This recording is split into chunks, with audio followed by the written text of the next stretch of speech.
আইএটি অর্থাৎ আইজার aptitude test 2026-এর information bulletin অর্থাৎ notification publish করে দিয়েছে আইজারের তরফ থেকে। তো আজকের ভিডিওতে থাকলো এই আইএটি অর্থাৎ আইজার অ্যাপটিটিউড টেস্টে 2026-এর সমস্ত ডিটেলস, এর এক্সাম কবে হবে, এর অ্যাপ্লিকেশন প্রসেস কবে থেকে শুরু হবে এবং অ্যাপ্লিকেশন প্রসেস কতদিন চলবে, অ্যাপ্লিকেশন ফিস কত থাকছে, কোন কোন কোর্সের জন্য তোমরা এলিজেবল এবং কোন কোন আইজারে কী কী কোর্সেস অফার করা হয়ে থাকে এবং কোন কোন আইজারে তোমরা অ্যাডমিশন নিতে পারবে এবং তার জন্য কত অ্যাডমিশন ফিস লাগবে এবং অ্যাপ্লিকেশন ফিসই বা কত থাকছে এটা অ্যাপ্লাই করার, এই এক্সামে বসার এলিজিবিলিটি ক্রাইটেরিয়া কী থাকছে এবং এক্সাম প্যাটার্ন কী থাকছে অর্থাৎ কত মার্কসের এক্সাম হয় এবং এই এক্সাম রিলেটেড সমস্ত ডিটেলস থাকবে আজকের এই ভিডিওতে। এবং এছাড়াও যেটা খুব গুরুত্বপূর্ণ সেটা হচ্ছে যে কোন কোন আইজারে কতগুলো সিট রয়েছে। তো সমস্ত তথ্য থাকলো আজকের ভিডিওতে, তো তোমরা স্কিপ না করে সম্পূর্ণ ভিডিওটি দেখতে থাকো। তো আমার এই চ্যানেলে আমি এক্সাম রিলেটেড বেশ কিছু ভিডিও আপলোড করেছি অলরেডি এবং করব, তো তোমরা এই চ্যানেলটি সাবস্ক্রাইব করে রাখো, তাহলে যখনই আমি কোনো এক্সাম রিলেটেড ভিডিও নিয়ে আসবো তার আপডেট তোমরা সঙ্গে সঙ্গে পেয়ে যাবে এবং তোমরা যে কোর্সের জন্য ইন্টারেস্টেড সেই এক্সামে তোমরা বসতে পারো। তো চলো আজকে ভিডিওটা শুরু করা যাক।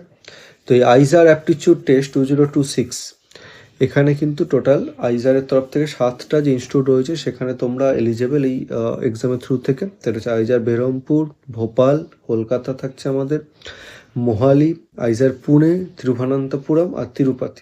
7টা আইজার তাদের এই এক্সামের থ্রু থেকে কোর্সেস অফার করে। তো নতুন কিছু কিছু কোর্সেস যেটা ইন্ট্রোডিউস করেছে এই আইজারগুলোতে, যেমন 5 year dual degree course introduce করেছে আইজার কলকাতা কম্পিউটেশনাল ডেটা সায়েন্সের ওপর। মোহালি ইন্ট্রোডিউস করেছে জিওলজি আর এনভায়রনমেন্টাল সায়েন্সেস। ভোপালের তরফ থেকে economic science, chemical engineering, electrical engineering, computer science, data science and engineering, এগুলোর ওপর কিন্তু বিটেক ইন্ট্রোডিউস করেছে। এবং IISER Tirupati economic and statistical science. কোন কোন কোর্সে তোমরা এই আইজারের তরফ থেকে অ্যাডমিশন নিতে পারছো, এই কোর্সেসগুলো তো থাকছে যেগুলো নতুন ইন্ট্রোডিউস করেছে। এছাড়াও তোমরা তাহলে biological, chemical, geological, mathematical, physical sciences এই সব ডিপার্টমেন্টে তোমরা কিন্তু এলিজেবল এই এক্সামের থ্রু থেকে। অর্থাৎ biological sciences, chemistry, earth and environmental sciences, mathematics, physics, chemical engineering, data science and engineering, electrical engineering, computer science, economic sciences, humanities and social science, তাহলে এই সব ডিপার্টমেন্ট কিন্তু আইজারগুলোতে রয়েছে। তো তোমরা সেই মতো তোমাদের ডুয়াল ডিগ্রি বা বিটেক কোর্সের জন্য তোমরা এলিজিবল যে আইজারে যেটা আছে, যেটা আমি অলরেডি মেনশন করলাম। তোমাদের এই এক্সামে বসার পর তোমাদের একটা স্কোর বা র্যাঙ্ক দেওয়া হবে, তাহলে সেই র্যাঙ্কের ওপর বেশ করে তোমাদের অ্যাডমিশন হবে এবং তার একটা অনলাইন কাউন্সিলিং প্রসেসের মধ্যে দিয়ে যেতে হবে। তোমরা ঘরে বসে কাউন্সিলিং করতে পারবে। তো এক্সাম এর কাউন্সিলিং প্রসেসের সময় তোমরা বুঝতে পারবে যে কোন আইজারে তোমরা জন্য শর্টলিস্টেড হচ্ছে। তো এবং এখানে যেটা মাথায় রাখতে হবে যে ডিপেন্ড করছে যে কোন আইজারে কতগুলো সিট রয়েছে, তার উপর ডিপেন্ড করে কিন্তু এই কাউন্সিলিংটা হবে। এবার আমি আসছি যে এর এক্সাম হবে এবছর 7th জুন হবে এক্সাম। এর টাইমিং থাকছে সকাল 9টা থেকে 12টা। তার কিছুদিন আগে হল টিকিট রিলিজ করা হবে, অর্থাৎ মে মাসে রিলিজ করা হবে হল টিকিট 24th মে। এবং অ্যাপ্লিকেশন প্রসেস শুরু হয়ে যাচ্ছে তোমাদের 5th of March থেকে এবং অ্যাপ্লিকেশন চলবে তোমাদের 13th এপ্রিল পর্যন্ত। তো অনেকদিন অ্যাপ্লিকেশন প্রসেস করার সময় পাবে এবং তারপরে 3 দিন থাকবে কারেকশন করা, যদি কোনো ভুল হয় সেটা কারেকশন করা, কিন্তু মাথায় রাখবে ফর্ম ফিল আপ করার সময় যাতে কোনো ভুল ইনফরমেশন না দেওয়া হয়। এবার আমি আসছি এটার ফিস ডিটেলস। এটার অ্যাপ্লিকেশন প্রসেসে লাগছে 2000 টাকা লাগবে অ্যাপ্লিকেশন ফিস ফিল আপ করার জন্য, জেনারেল ক্যান্ডিডেট ওবিসিদের জন্য। আর এসসি এসটি হলে 50% কম লাগবে, অর্থাৎ 1000 টাকা লাগবে। আচ্ছা, এবার হচ্ছে এখানে যেটা খুব ইম্পর্টেন্ট সেটা হচ্ছে যে এখানে যখন কাউন্সিলিংয়ে তোমরা যখন বসবে তোমাদের তখন সিট বুক করতে হবে। তো সেই সিট বুকিংয়ের জন্য তোমাদের যেটা চার্জ লাগবে সেটা হচ্ছে 35,000 কিন্তু চার্জ লাগবে, যেটা কিন্তু নন রিফান্ডেবল। তো এটা জেনারেল ওবিসি ক্যান্ডিডেটের জন্য, আর এসসি এসটি হলে তার ঠিক 50% অর্থাৎ 17,500 টাকা লাগবে। তো এটা হচ্ছে যে সিট অ্যাকসেপ্টেন্স ফিস এটা লাগে। অলরেডি যেটা মেনশন করলাম 7th জুন 2026 এক্সাম হবে। তো এটা অল ওভার ইন্ডিয়াতেই এক্সামটা হবে, আমাদের কলকাতাতেও সিট থাকবে। তো টোটাল 240 নাম্বারে কিন্তু পরীক্ষা হবে এবং 60 মার্কস করে কিন্তু কোশ্চেন হবে চারটে সাবজেক্ট, অর্থাৎ বায়োলজি, কেমিস্ট্রি, ম্যাথামেটিক্স, ফিজিক্স থেকে, এবং 15টা কোশ্চেন থাকবে, অর্থাৎ একটা কোশ্চেন 4 নম্বর করে, টোটাল 60 নম্বর করে পরীক্ষা হবে। 4টেতেই, এবং অর্থাৎ টোটাল 60খানা কোশ্চেন থাকছে, 240 নম্বরের পরীক্ষা, প্রত্যেকটা কোশ্চেন 4 নম্বর করে থাকবে এবং নেগেটিভ মার্কিং থাকছে 25%, অর্থাৎ 1 নম্বর করে নেগেটিভ থাকছে। এবং এই 240 ওপর তোমরা কত পাবে তার উপর বেস করে কিন্তু র্যাঙ্ক লিস্ট পাবলিশ হবে, এই অফিসিয়াল ওয়েবসাইটই পাবলিশ হবে র্যাঙ্ক লিস্ট। তো এলিজিবিলিটি ক্রাইটেরিয়া কি থাকছে, এটা হচ্ছে যে ক্লাস 12-এ পড়তে তোমরা অ্যাপ্লাই করতে পারো, অর্থাৎ যারা এবছর 2026-এ পাস আউট হবে, অর্থাৎ যারা অলরেডি পরীক্ষা দিয়ে দিয়েছো ক্লাস 12-এ, তো তারা এটার জন্য এলিজেবল। এবং এছাড়া যারা প্রিভিয়াস ইয়ারে পাস আউট করেছো, অর্থাৎ 2024 2025-এ, তারাও কিন্তু এই এক্সামে বসতে পারবে। এই এক্সামে বসার জন্য তোমাদের এলিজিবিলিটি ক্রাইটেরিয়া থাকছে যেটা, যে তোমাদের কিন্তু ফিজিক্স, কেমিস্ট্রি, বায়োলজি, ম্যাথামেটিক্স 4টের মধ্যে 3টে সাবজেক্ট থাকতেই হবে।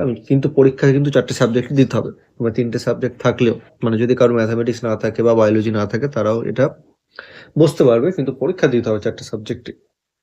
আচ্ছা, এছাড়াও যেটা খুব গুরুত্বপূর্ণ সেটা হচ্ছে তোমরা এই অ্যাডমিশন, তোমরা ধরো পরীক্ষা দিলে, পরীক্ষা ভালো র্যাঙ্ক হলো, কিন্তু ক্লাস 12-এ 60% মার্কস কিন্তু ম্যান্ডেটরি, মানে 60% মার্কস থাকতে হবে, তাহলেই তোমরা কিন্তু এটার জন্য এলিজেবল। মানে জেনারেল ক্যান্ডিডেটের জন্য বলছি, SC ST হলে 5% রিল্যাক্সেশন থাকে, 55%।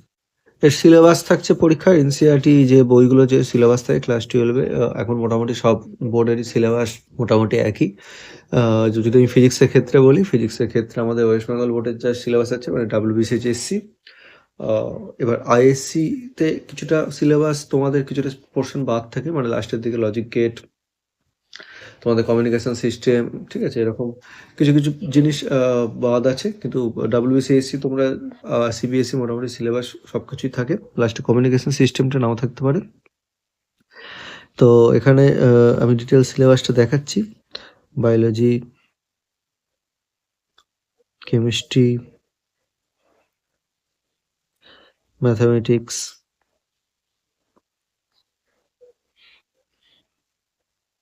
ফিজিক্স। তোমরা দেখতে পাচ্ছ ফিজিক্স থেকে ক্লাস 11 থেকে থাকছে unit dimension, motion in a straight line, motion in a plane, laws of motion, work power energy, rotational motion, gravitation, general properties of matter থাকছে, thermal properties of matter, thermodynamics, kinetic theory, oscillation, wave, মানে পুরো 11টাই তোমাদের থাকছে, যেটা তোমরা সব বোর্ডে মোটামুটি সেম সিলেবাসই থাকে। এবং electrostatics, current electricity, magnetism, electromagnetic induction, AC, electromagnetic waves, wave optics, তোমাদের ফিজিক্যাল অপটিক্স, মানে ওয়েভ অপটিক্স, ফিজিক্যাল অপটিক্স, এবং জিওমেট্রিক্যাল অপটিক্সও থাকছে, লেন্স, মিরর, এগুলো। Dual nature of matter, modern physics থেকে অ্যাটম, নিউক্লিয়াস, সেমিকন্ডাক্টর ফিজিক্স।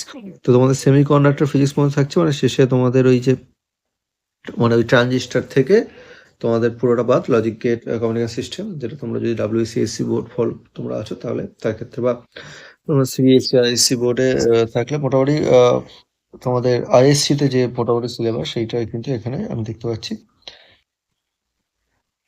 তো তোমার ডিটেল সিলেবাস অফিসিয়াল ওয়েবসাইট থেকে তোমরা পেয়ে যাবে।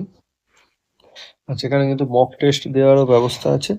তো তোমরা এখানে অফিসিয়াল ওয়েবসাইটে গিয়ে তোমরা মক টেস্ট দিতে হবে, তো মোটামুটি তোমরা বুঝতে পারবে যে কি টাইপের কোশ্চেন তোমাদের এখানে অফার করা হচ্ছে।